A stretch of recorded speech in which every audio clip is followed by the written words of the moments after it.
सुवः तत्सवितुर्वरेण्यं भर्गो देवस्य धीमहि धियो यो नः प्रचोदयात्।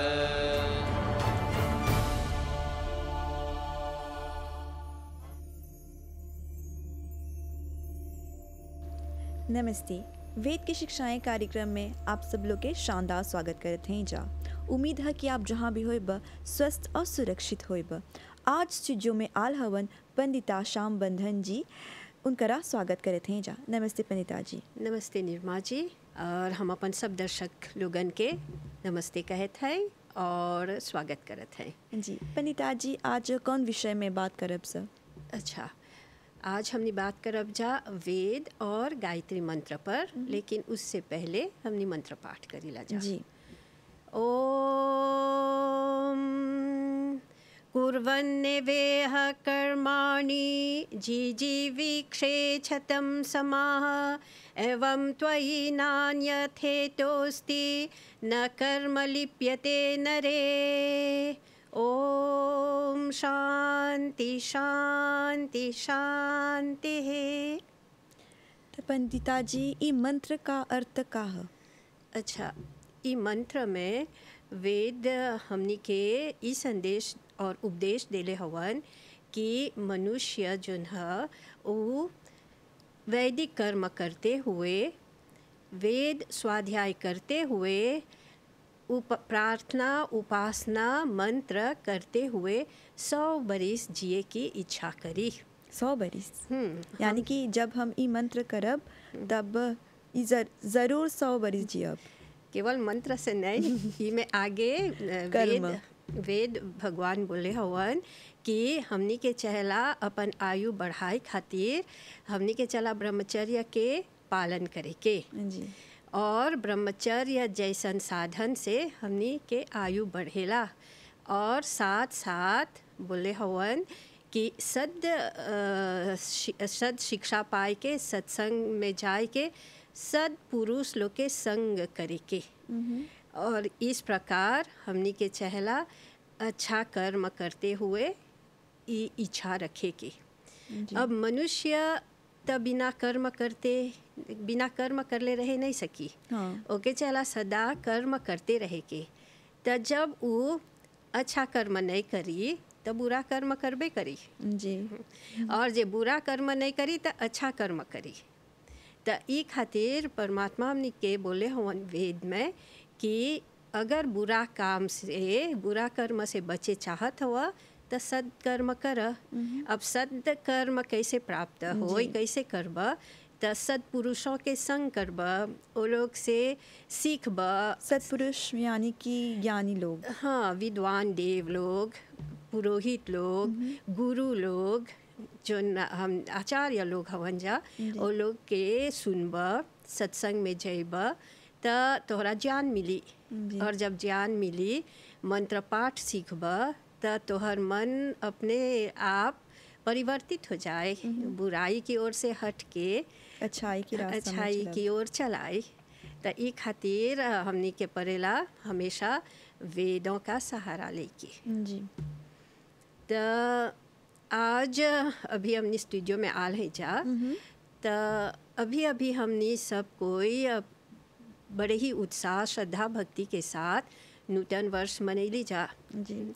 और अब तो हमनी 2022 में चलैली जा और सब कोई अपन अपन कार्य क्षेत्र में, काम धंधा में लग गल। हमनी के सब लड़का लोग, विद्यार्थी लोग स्कूल, कॉलेज, यूनिवर्सिटी के रास्ता पकड़ लेलक ना, और काम सब कुछ होता।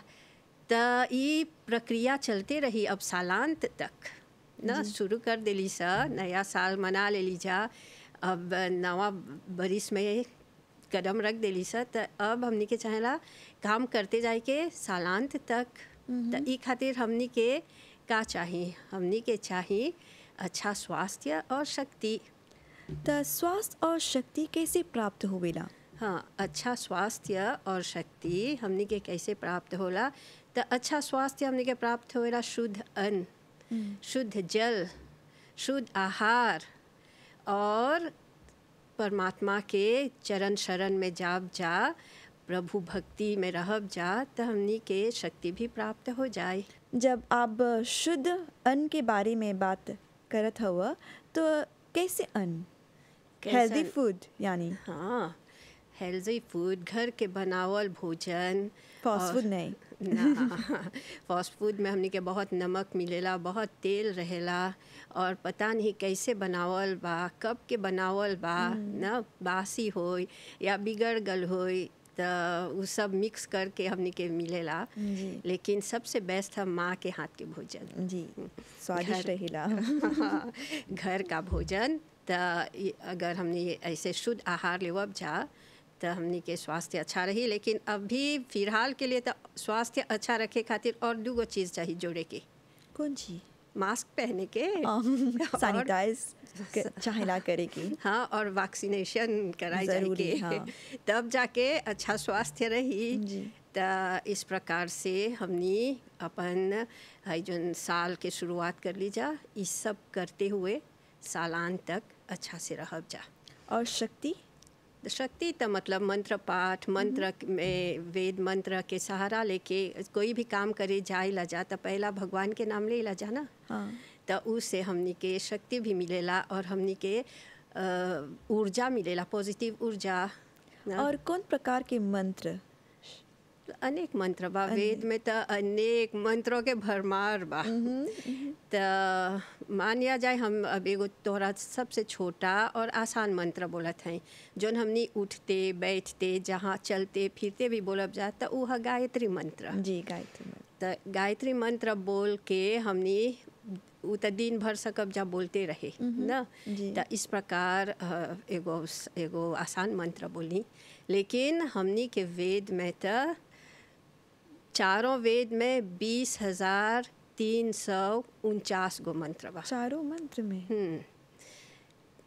20,349 मंत्र बा। और सब जोन मंत्र बा, ये सब छंदोबद्ध है। छंदोबद्ध? हाँ। ई कौन चीज है बहन जी? मतलब कि सब मंत्रवन छंद में बा। छन? छन ई का है? हाँ, छन बोलल चला कि मानिया जाए वेद में जितना वाक्य बा तो ओके मंत्र बोलब जा। अब हम मंत्रवा में जितना अक्षर बा ओके गिनती करके, हिसाब करके ओके बैठावल गल बा और ओके एगो नाम देवल गल बा छंद। तो कैसे जानब कौन छंद कहाँ परी बा? हाँ, तो अगर जाने खोजबा ई कौन छंद है तो तोहरा परी गिनती करे के अक्षर के। अक्षर के? यानी कि हाँ, ई सब। हाँ। और जब तू जान गईला कि मान लिया जाए, तोरा एगो उदाहरण देवत है कि एगो वेद मंत्र के गिनती करला तो ओकर में 24 गो अक्षर बा। जी। तो जब 24 गो अक्षर बा तो वो मतलब गायत्री छंद है। गायत्री छंद। अब एगो दूसर मंत्र लेला, ओकर में 36 गो अक्षर बा।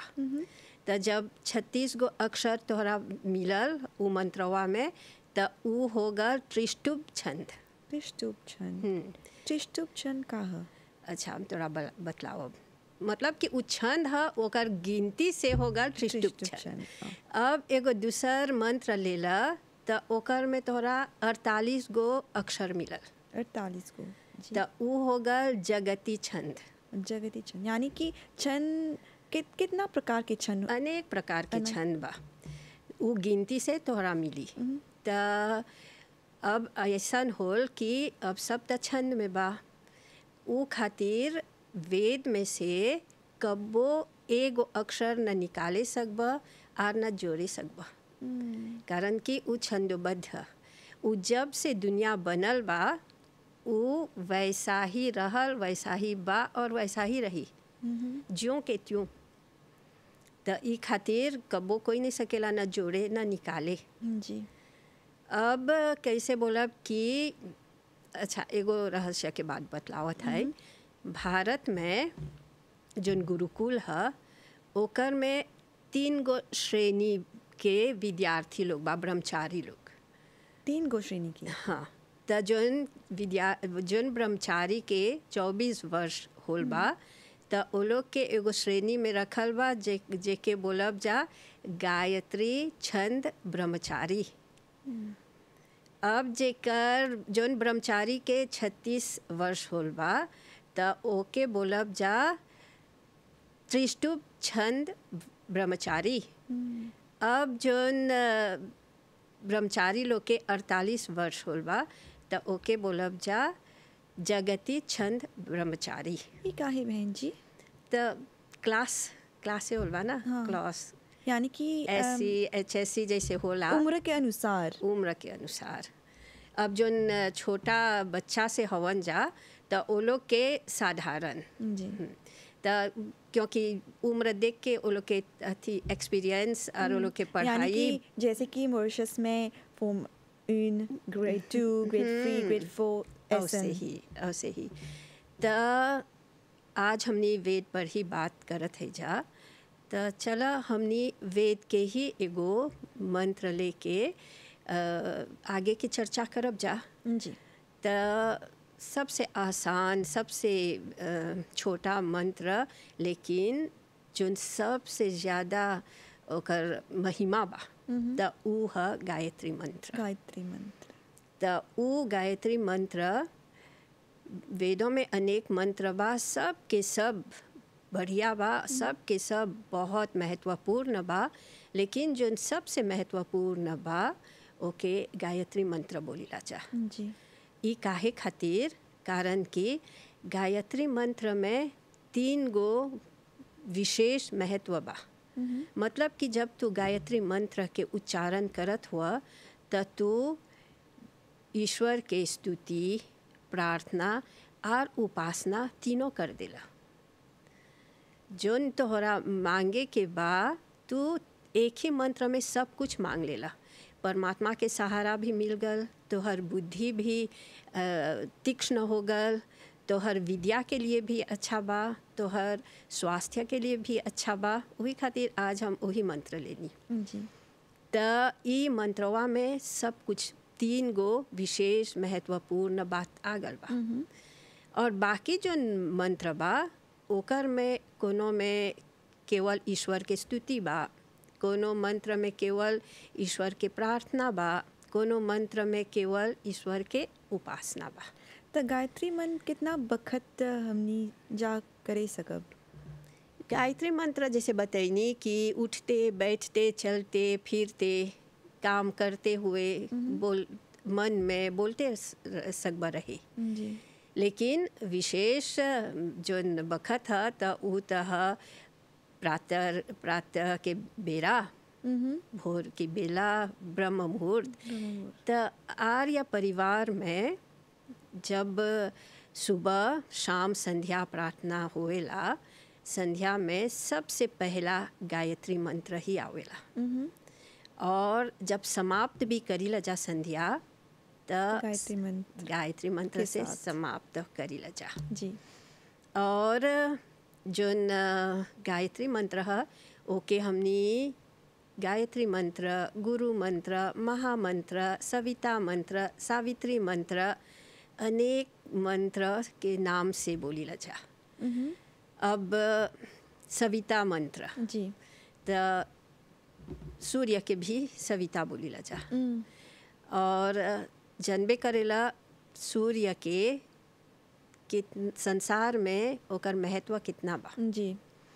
जब सूर्य बा त जीवन बा ना। सूर्य के उगते ही प्राणी अप्राणी में जागरण हो जाला। त ऊ खातिर गायत्री मंत्र जोन है वो चारों वेद एकर गुण गावेला। गायत्री मंत्र चारों वेदों में बा। चारों वेदों में? चारों वेद गायत्री के गुणगान करेला, इतना प्रभावशाली बा। और केवल संध्या में ही गायत्री मंत्र से शुरू करीला जा और समाप्त करीला जा, बल्कि जब हमनी हर रोज़ अग्निहोत्र करीला जा त अग्निहोत्र में भी, अग्निहोत्र मतलब हवन यज्ञ, त ऊ में भी पूर्णाहुति से पहले हमनी गायत्री मंत्र बोल के आहुति देला जा। लेकिन महर्षि स्वामी दयानंद जी महाराज बतलेले हवन अपन पुस्तक संस्कार विधि में कि जितना जस्ती आहुति दे खोजब त गायत्री मंत्र से सकब दे। मतलब कि केवल 3 बार आवश्यक नहीं बा, जितना तोहर इच्छा बा, इच्छा अनुसार तू सकब गायत्री मंत्र से अधिक आहुति दे जी। कारण कि तोहरे लाभ खातिर। और गायत्री मंत्र जोन हमनी के अभी स्टूडेंट्स लोग हवन जा, विद्यार्थी लोग हवन जा, वो लोग के लिए भी बहुत महत्वपूर्ण है।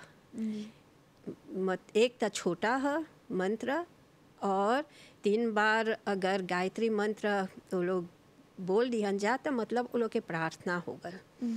अब एगो अच्छी आदत वो लोग के ये हो जाए कि पुस्तक खोले से पहले गायत्री मंत्र बोल लिहन जा, कक्षा शुरू होए से पहले गायत्री मंत्र बोल लिहन जा, परीक्षा दे से पहले गायत्री मंत्र बोल लिहन जा जी। तो इस प्रकार एगो अच्छी आदत भी हो जाए, वो लोग के प्रार्थना भी हो जाए। और ये बार बार बोलने से हमनी क्या प्राप्त होएला, तो हमनी के बुद्धि प्रखर हो जाला। प्रखर मतलब चोखा। हाँ, और तीक्ष्ण हो जाला। तो ये बुद्धि के भी मंत्र है। अब जैसे एगो गृहस्थी के घर में एगो बालक या बालिका के जन्म होएला, तो जब वो माता जैसे कि प्रथम शिक्षक, प्रथम गुरु, तो माता शिशु से ही अपन बालक या बालिका के गायत्री मंत्र तोड़ तोड़ के सिखावेला। इससे बच्चा जल्दी सीख लेवेला और मंत्र से आदी हो जाला। हमारे धर्म में तो जब हम बच्चे को सुलाते हैं तो लोरी में गायत्री मंत्र गाते हैं। दूध पिलाते हुए हम अपने शिशु को गायत्री मंत्र से सुलाते हैं, दूध पिलाते हैं।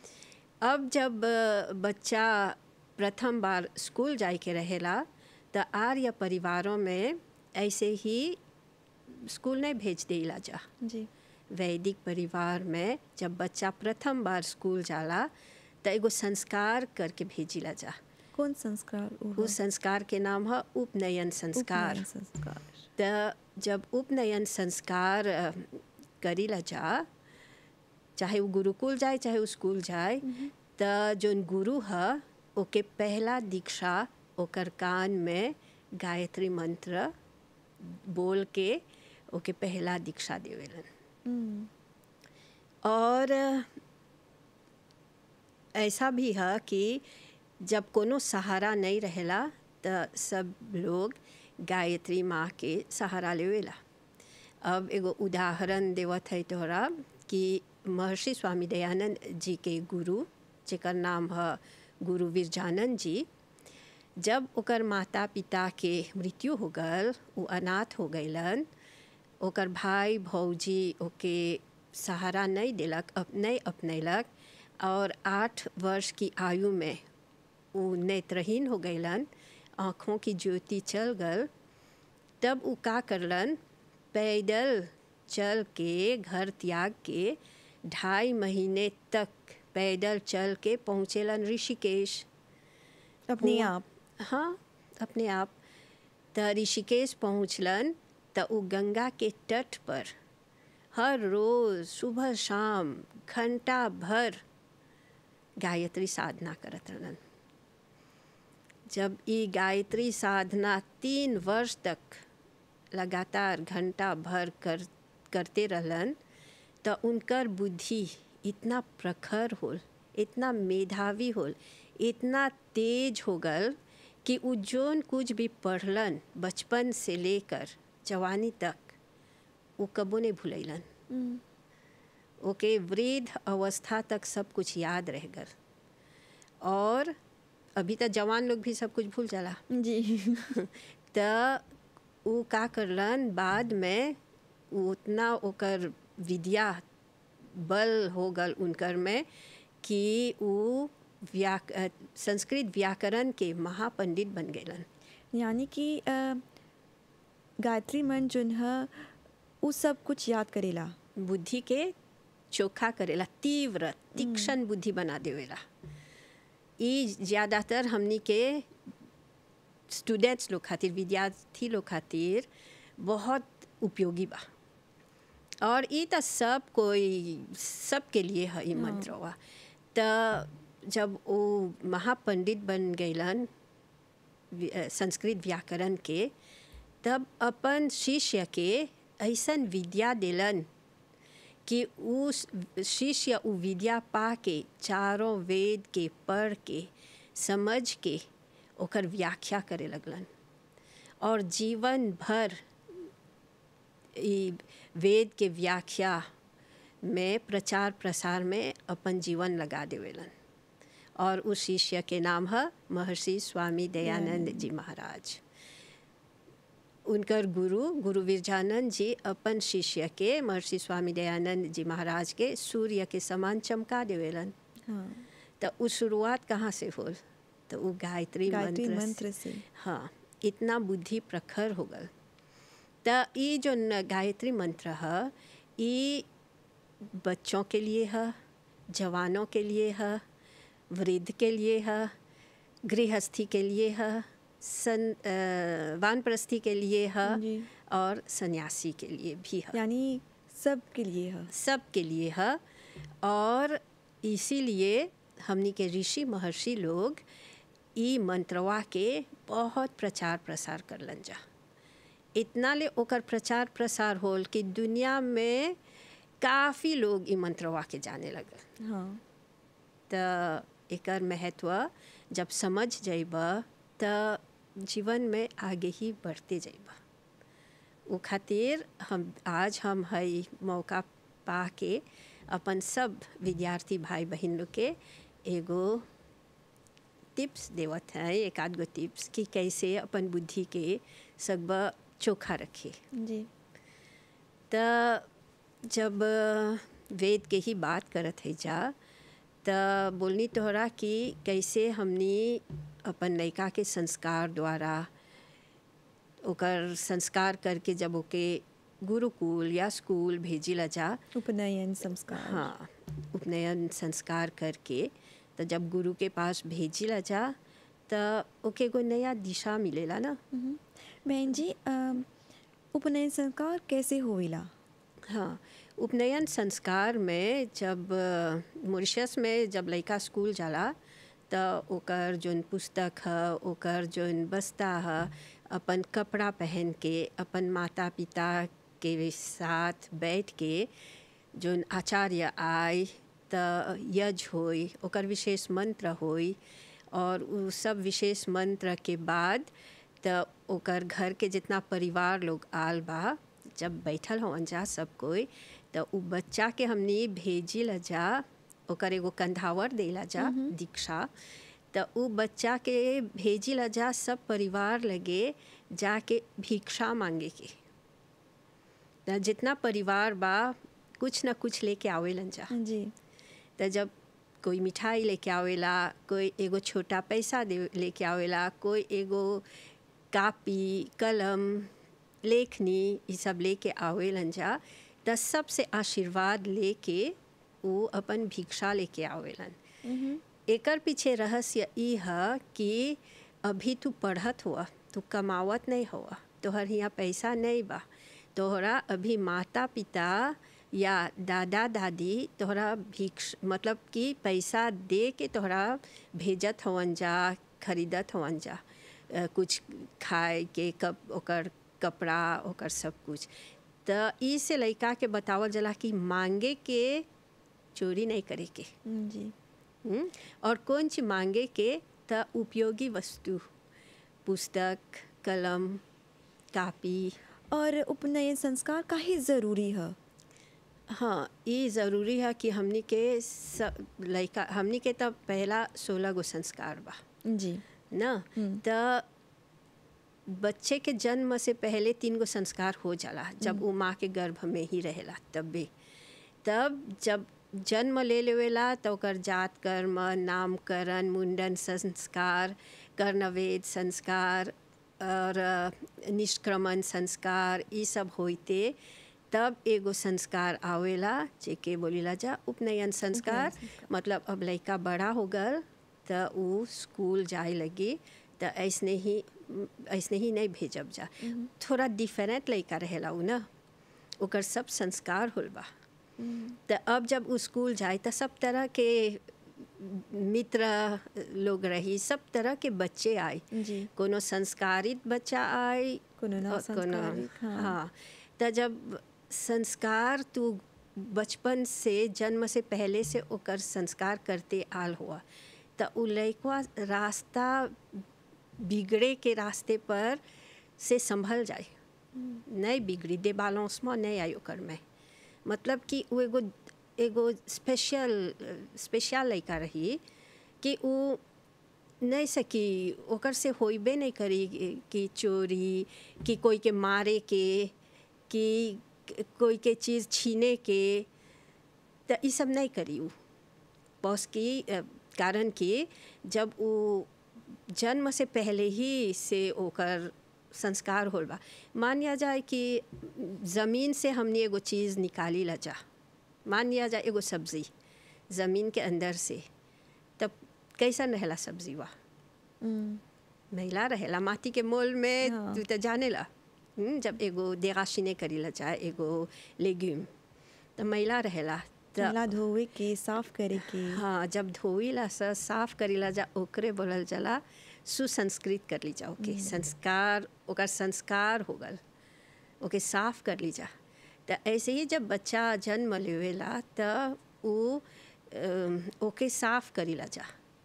साफ केवल स्नान करने से नहीं होला ना, ओकर संस्कार चढ़ा डाली के, ओकर संस्कार से ओके साफ करीला जा।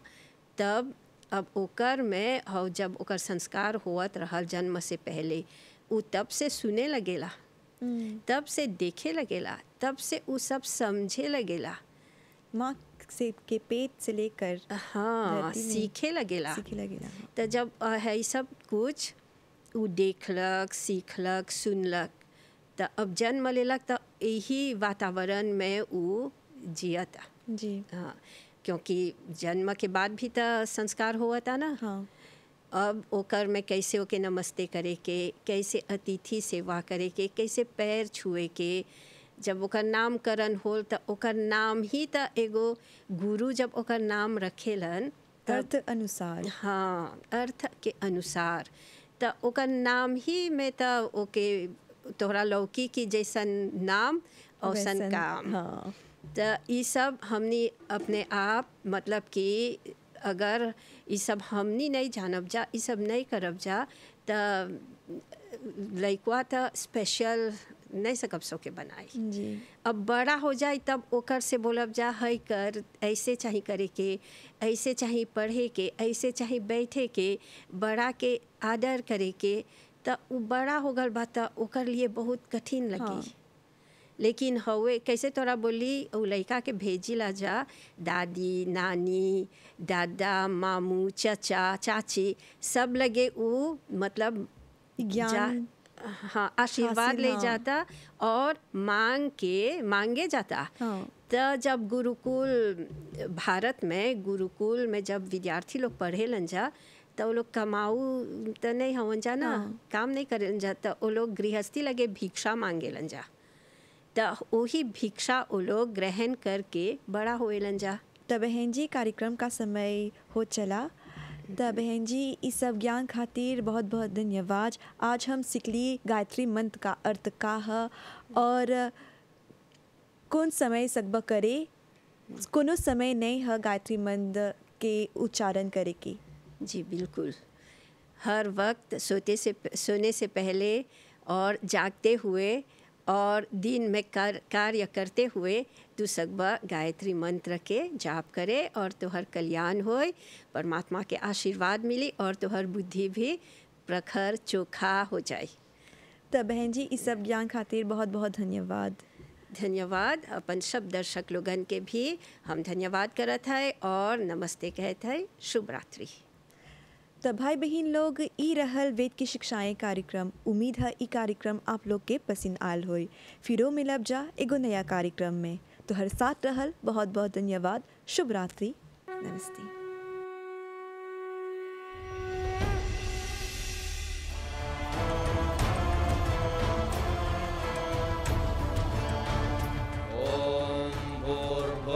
सुवः तत्सवितुर्वरेण्यं भर्गो देवस्य धीमहि धियो यो नः प्रचोदयात्।